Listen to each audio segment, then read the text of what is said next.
ఉన్నానని ముందుకొచ్చి Reliance Infocomm start అయింది. 20,000 ఫోన్ అప్పట్లో 2,000కు వచ్చింది.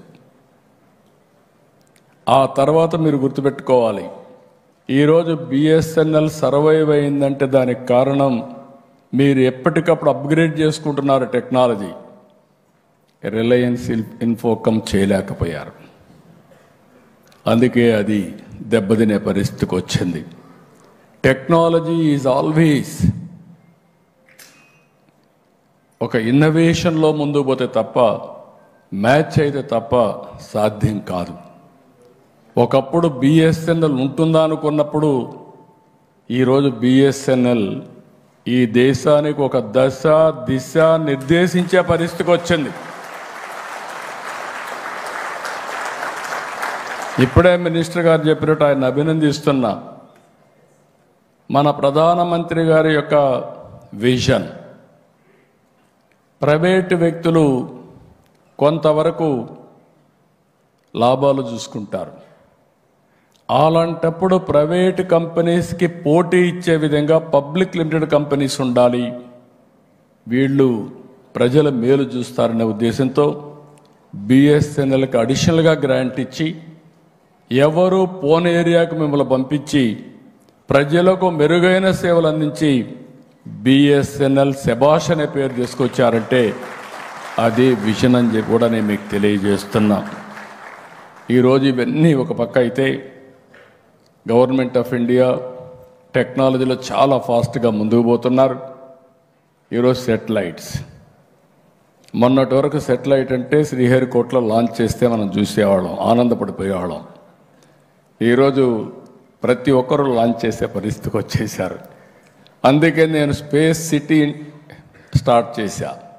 స్పేస్ సిటీలో టెక్నాలజీస్ అన్నీ ప్రమోట్ చేస్తాం. ఇంకొక పక్కన మీరు చూస్తే టెలికాం, ఈ మ్యానుఫ్యాక్చరింగ్ పెద్ద ఎత్తున పోవాల్సిన అవసరం ఉంది. ఆంధ్రప్రదేశ్ లీడ్ తీసుకుంటున్నాం, ఎలక్ట్రానిక్ సిటీస్ క్రియేట్ చేస్తున్నాం. Drones order of the day, యుద్ధాలు చేయాలన్నా సివిలియన్కి పనిచేయాలన్నా డ్రోన్స్ కావాలిగా, డ్రోన్ సిటీ కూడా క్రియేట్ చేస్తున్నాం. ఇవన్నీ మళ్ళీ డేటా వస్తే ఏం చేయాలనుకున్నప్పుడు నేను ఈరోజు మీరు చూస్తే క్వాంటమ్ కంప్యూటింగ్కి ముందుకు పోయాం. దేశంలో ప్రధానమంత్రి గారు క్వాంటమ్ మెషిన్ తీసుకొచ్చారు. ఆ క్వాంటమ్ మెషిన్లో భాగంగా మొదటి క్వాంటమ్ కంప్యూటర్ అమరావతికి జనవరిలో వస్తాం. ఈ క్వాంటమ్ మెషిన్ వల్ల ఏంటి అడ్వాంటేజ్ని మీరు చూసినప్పుడు, సేఫ్టీ సెక్యూరిటీ కావాలి. దానికి ఇప్పుడు మీరు 4G వచ్చింది, 5G తీసుకొస్తారు, 6G తీసుకొస్తారు.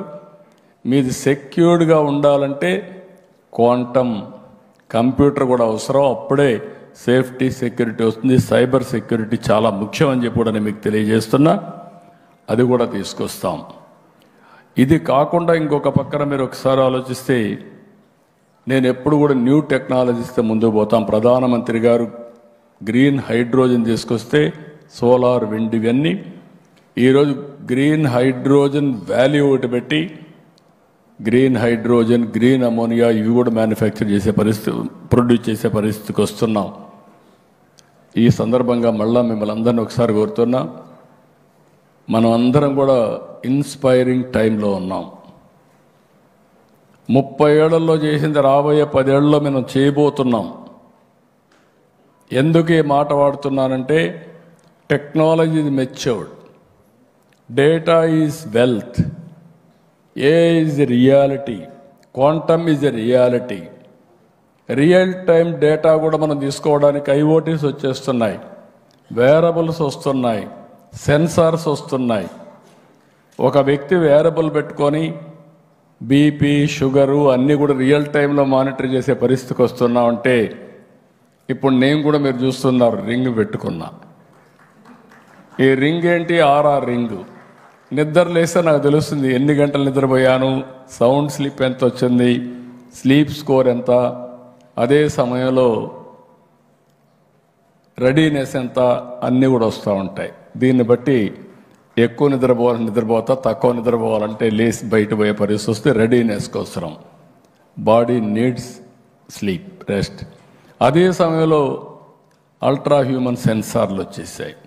గ్లూకోజ్ లెవెల్ రియల్ టైంలో చెప్తుంది. ఎంత తినాలనో అంతే తింటాం. అంటే why I'm talking all these things for you అంటే భవిష్యత్ ఈజ్ వెరీ ఇన్స్పైరింగ్. 42 పారామీటర్స్తో అవేర్ ద్వారా ఆల్ పారామీటర్స్, రెయిన్ఫాల్, రిజర్వాయర్లో water, soil moisture, wind direction, wind quality, thunderbolt, ఇలాంటి అన్నీ కూడా మనం చేసి ద్వారా మళ్ళా రియల్ టైంలో మెసేజ్ పంపించే పరిస్థితికి వస్తున్నాం.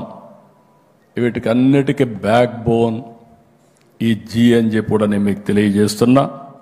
ఇంకొక పక్కన మీరు చూస్తే ఈరోజు 24% ఆఫ్ యాప్స్ ఈరోజు మనం డౌన్లోడ్ చేసుకుంటున్నాం. అవన్నీ వేరే వాళ్ళు తయారు చేశారు. అవి డౌన్లోడ్ చేసుకుంటే మనం అందరం కూడా వాళ్ళకి కడితే డబ్బులన్నీ కట్టిన తర్వాత 5% మనకు వస్తూ ఉంది. అంటే 95% we are paying for foreign companies. ఇప్పుడు ఇలాంటి వచ్చి మనం కానీ ప్రోడక్ట్స్ తయారు చేయగలిగితే రాబోయే రోజుల్లో 100% డబ్బులు రావడమే కాకుండా ప్రపంచంలో వేరే వాళ్ళు వాడితే వాళ్ళు కూడా మనకు డబ్బులు పే చేసే పరిస్థితికి వస్తారు. అది రియాలిటీ అని చెప్పి కూడా నేను మీకు తెలియజేసుకుంటున్నా. ఇక్కడ పేటెంట్స్ కూడా ఇది చాలా ముఖ్యం. చాలామంది ఇంకా కూడా పేటెంట్ చేసుకోవడం ఇవన్నీ కూడా చేసుకునే